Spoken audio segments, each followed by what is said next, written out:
So जसं की पाहताय तुम्ही होळी रचण्यात आलेली आहे आणि सगळेजण होळीची पूजा देखील करायला आलेले आहेत।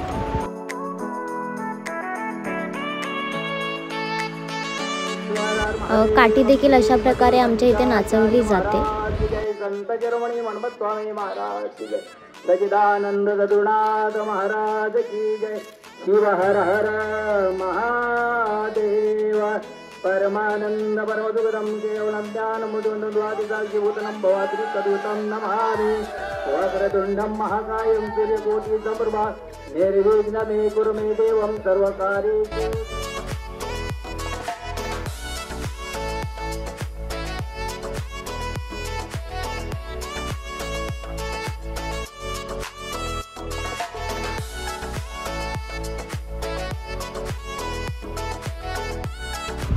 तर अशा प्रकारे होळी पेटवण्यात आली।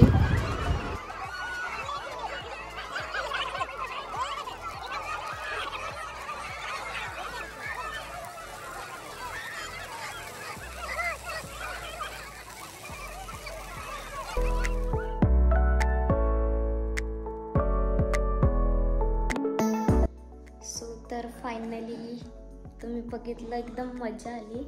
5 वाजता मे बी 5-5:30 दरम्यान होळी पेटवण्यात आली। खूप छान वाटत होतं एकदम, आणि आग देखील इतकी म्हणजे असं एकदम पेट घेत होती ना, पण एकदम भारी मजा आली। पूर्ण आपला पाहायला विसरू नका।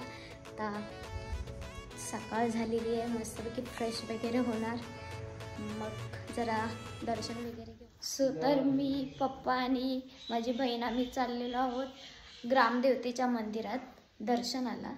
सो आता तिथे जाणार आहेत। नेहमीप्रमाणे तुम्ही मंदिर पाहिलंच असेल। सो पुन्हा एकदा गावी आलोय, त्यामुळे आपण दर्शन तरी केलंच पाहिजे। सो चाललो।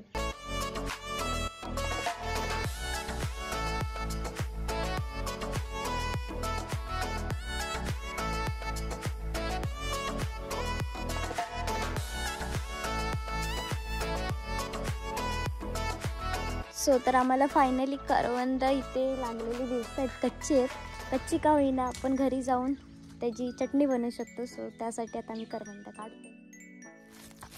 सो तर आता आम्ही चाललेलो आहोत, म्हणजे आलेलो आहोत आंबे काढायला। कैरी जाम वरती आहे, लेट पण होते, बघू भेटला तर काढूया। दिसत पण जाम वरती आहे।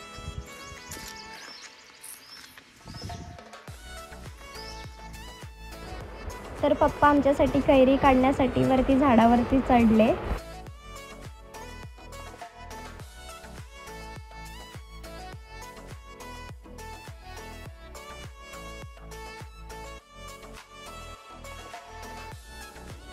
कैरी फायनली पप्पानी इच्छा पूर्ण केली।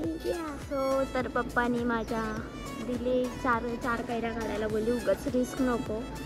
आम्ही नाही बोलत होतो तरी 4 कैऱ्यांसाठी चढले ते पप्पा। आमची इच्छा पण लगेच पूर्ण केली। बाबा खरं डिफिकल्ट आहे, इतक्या वरती ते टोकाला आहे की रिस्क कोणी कसं घे। तसं तर कैऱ्या जास्त नाही आल्यात, आम्ही असंच बोलू पप्पांना काढायला। पप्पांनी खरंच काढून दिले। इतकी रिस्क घेऊन त्यावरती टोकाला जाणं काय खाऊ नाही आहे, पण काय घ्यायचं, ते आमची इच्छा पप्पा पूर्ण करतातच। पप्पा मम्मीच आम्ही चाललेलो आहोत सानेवरती पालखीच्या इकडे पाया पडायला। सो आपण चलो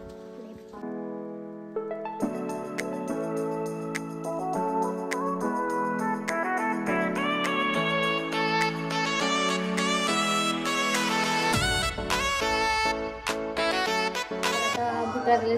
त्यासाठी थोडासा नाश्ता मॅगी बनवायची, मला तर आवडत नाही, पण बहीण आणि पप्पा वगैरे खातील। थोडीशी फक्त टेस्ट करायची, जास्त काही नाही।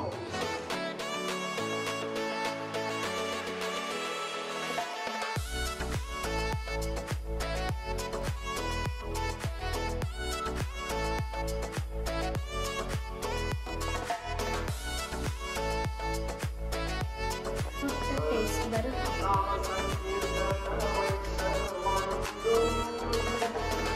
तर पाहिली तुम्ही आमच्या इथे होळी कशी सेलिब्रेट केली जाते। तुमच्याकडे पण सांगा कशी सेलिब्रेट केली जाते। खूप छान वाटत होतं, सगळीकडे आनंदमय वातावरण होतं, म्हणजे एकदम समाधान, एकदम मजा मस्ती, खूप भारी होळी सेलिब्रेट करण्यात आली. त्यानंतरला आम्ही गावी आलो म्हटल्यावरती रानमेवा थोडा का होईना आम्हाला करवंद देखील भेटले. पप्पांनी करवंद आंबे म्हणजे कैऱ्या वगैरे काढून दिला, तर त्याची घरी जाऊन मस्तपैकी चटणी वगैरे काढली. उगाच नाही बोलत, कोकणात स्वर्ग. एकदा कोकणात येऊन तर बघा, नाही ना मजा आली तर. आणि असंच भेटू आपण नेक्स्ट ब्लॉगमध्ये. ब्लॉग आवडल्यास शेअर, लाईक, सबस्क्राईब करायला विसरू नका. धन्यवाद.